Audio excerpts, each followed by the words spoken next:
In this guide, we'll demonstrate how to add a maintenance item, work item. Follow these steps to efficiently create and manage maintenance tasks for your asset.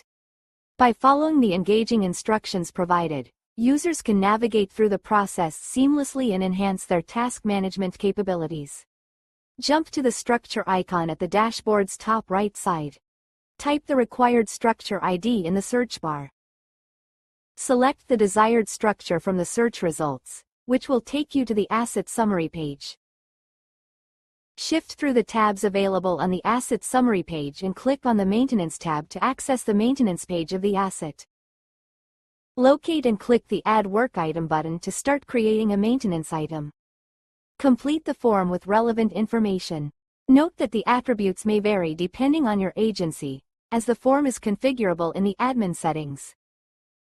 Click on the text box to add a detailed description of the deficiency and any comments related to the maintenance item. Click the Add Photos button to upload relevant maintenance photos from your local drive. Once all details are filled in, click Finish to save and add the work item to the maintenance record. The added work item is now available to review on the Asset Maintenance page. Thanks for watching. Visit our support section for more helpful videos that will guide you through using the tool.